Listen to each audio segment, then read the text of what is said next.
Hi, welcome to the PowerPoint presentation of considerations for ELL evaluations.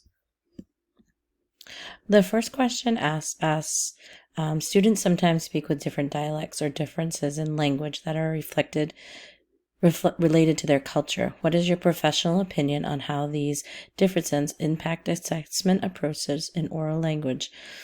Well, first off, we have to take the dialect into account.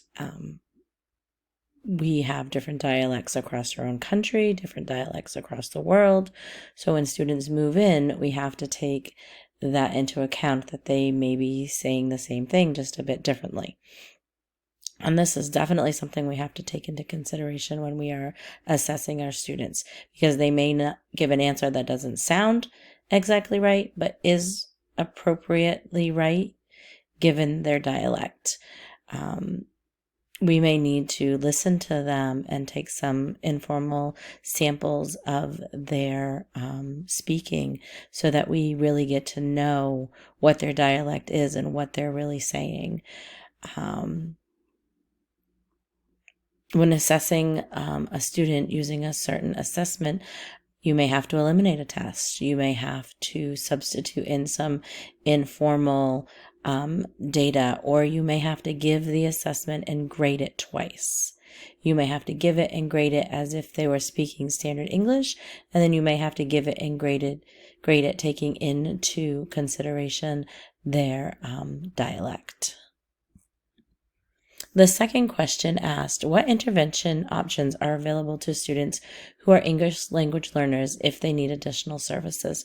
Unfortunately, in my experience, this varies greatly depending on what the school has available to them.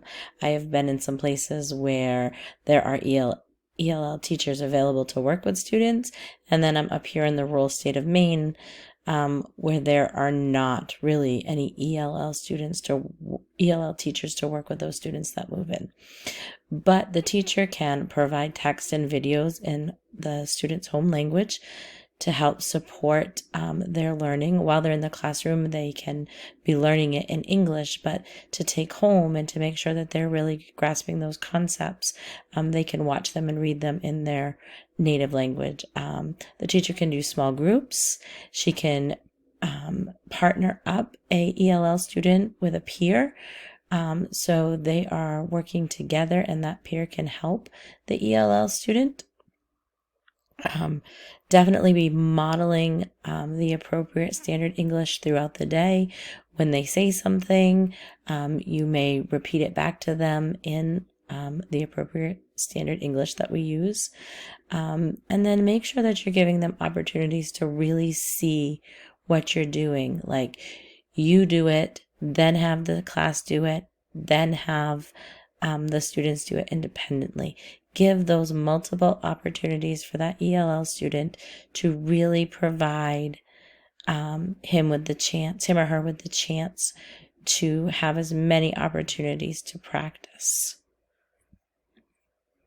And thirdly, the question is, why are students who are culturally and linguistically diverse sometimes over or under identified for special education services?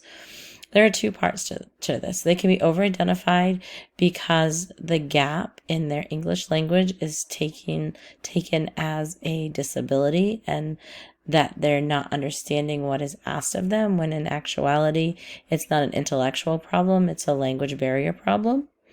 They can also be over-identified because they lack basic foundational skills.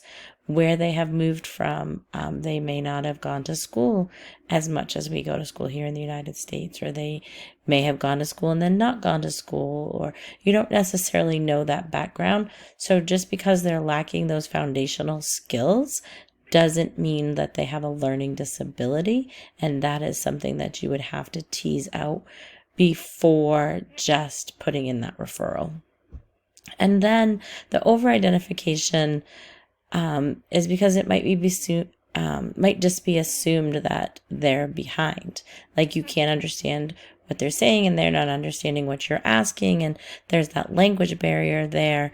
And so instead of trying to break through that barrier, it's just assumed that there's a disability going on that is preventing them from understanding, when in actuality, it could just be the language barrier that is preventing them, and that their intellectual level is just fine.